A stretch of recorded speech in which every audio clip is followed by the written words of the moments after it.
guys are paying attention, that's good. Okay, now make some noise if you want to know why. I'm bald. Thank you for your honesty. People often do. Every time I meet a new person, there comes this moment where they're like, can I ask you a question? And I always know what they're going to ask, but I always make them figure out how to ask it anyway. And it's kind of like, what? Is it a choice? So just to let you guys in on something, asking somebody, do you look that way on purpose? Not generally a compliment, I'll say that, but I get the curiosity. I have alopecia, which is an autoimmune condition, so a condition where the body attacks its own healthy tissue. So my body attacked my chances of ever looking conventionally attractive. Okay, it's a room of empaths. I know I'm hot. I know I'm hot. Okay? And I'm hot in a very specific type of way. I'm hot the way that gave my high school boyfriend a fetish. Yeah. So. And then I get this head tattoo not too long ago. Yeah, I got it because I was going through the most devastating breakup of my life. I couldn't get bangs, so. It's the next best thing. Yeah, I'm bald. I'm also a member of Generation Z. Any Gen Z here? That's about right. There's like one loud one. But I was born on the cusp. So they say that like Gen Z is the first generation that doesn't remember 9/11, but I was born on the cusp, so I do remember 9/11. It's just that 9/11 is my first ever memory. I think that shaped a lot of why I am the way that I am.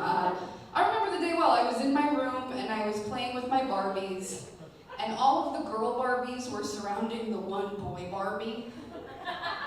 And I don't remember what I was having them do, but I do remember it felt thrilling. And then my mom walked in the door and she was like, something very bad has happened. So obviously I'm like covering up the Barbies. I'm like, they're having a pool party, Mom. And then we watched the news all day. And I think that's why I am the way that I am. I was introduced to the concepts of sexual shame and mass casualty in one fell swoop.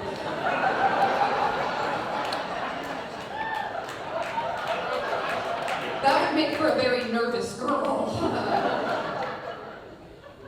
I also think it might be why I'm kinky, but yeah, I am kinky, and then what else about me? I am a nanny.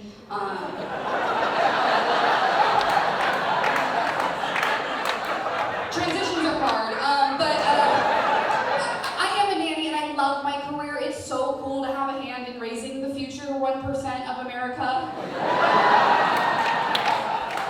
I'm gonna trick them into turning into good people, though. That is my role in the revolution. It's also so funny to me that I can be here at 9 p.m. doing this. At 9 a.m., I was pushing a stroller that cost more than my car to a play date with Crypto and Whisper. I remember when I first moved to Seattle, I was working a job as a nanny in one of the wealthiest zip codes in the country. And I was at the playground with the kids and I nanny, and this playground had a beautiful view of the Seattle skyline. And I was taking it in, and everybody was so nonchalant, but I was like, oh my God, this is my life. Like, this is Grey's Anatomy. Oh my God, how's everybody so chill? And then this kid came running down the hill and he goes, Seattle! Seattle! I see the space noodle! Like that's the energy we need to be bringing. That's the enthusiasm. And then I turned around and I saw a little girl with 2 blonde pigtails wearing $400 worth of toddler-sized Patagonia. And she is absolutely body checking me. She is staring me up and down. And so eventually I'm like, okay, this little girl must be lost, right? So I'm like, hey, sweetie, are you okay? Can I help you? And she goes, are you homeless?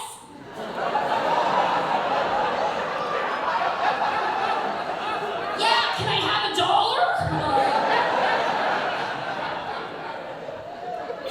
No, I didn't say that. What I actually did was say no really defensively and then think about it for 5 years.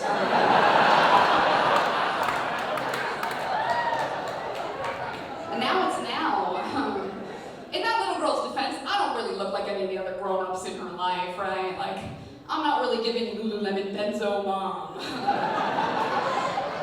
I am very aware that my vibes are much more that of a Goodwill Edibles aunt. That's what I bring to the playground. Rich little kids are shits, but I actually love the rich little shit that I nanny. His name, we have a ton in common. His name is Tommy, and he's 6 years old. Tommy is neurodivergent, I am neurodivergent. Tommy has anxiety, I have anxiety. Tommy was born into generational wealth and will never have to work a day in his life, and I am his nanny. And so we get to share in that together. But people like me and like Tommy, we have really big feelings. We have the kind of feelings that could get us felonies if we're not careful. Okay, the kind of feelings that could get me a felony. Tommy will never face a consequence in his life. When you have felony-sized feelings, though, sometimes you develop some unhealthy coping mechanisms. So for me, that's getting too drunk and throwing my phone down a cement staircase, and then turning to my friend and going, "Why would you do that?" But for Tommy, it's screaming at the top of his lungs. I don't drink anymore, but Tommy does still scream.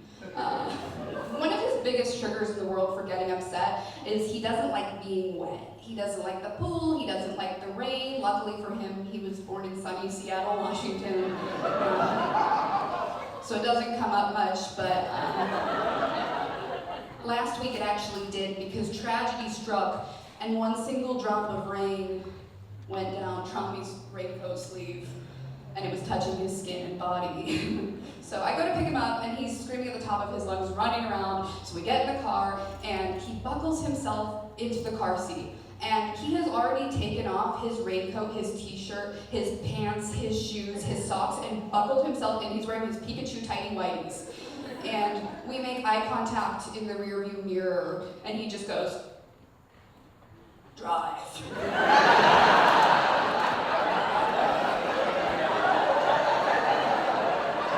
And he pays my bills.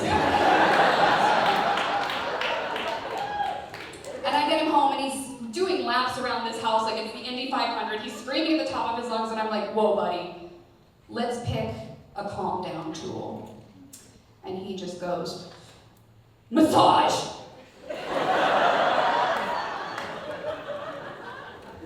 And he pays my bills. So, I start squeezing his arm. I start giving him that sort of sensory input that he's looking for, and I finally feel his little body start to relax. And I'm like, "Look, man, the world is wet. And bright and itchy, and it's hard to be a person. But you're doing it, and I'm proud of you, and it's gonna be okay. Because you are so rich. Nothing will ever touch him." Thank you guys so much. I'm Dr. Schmuckler.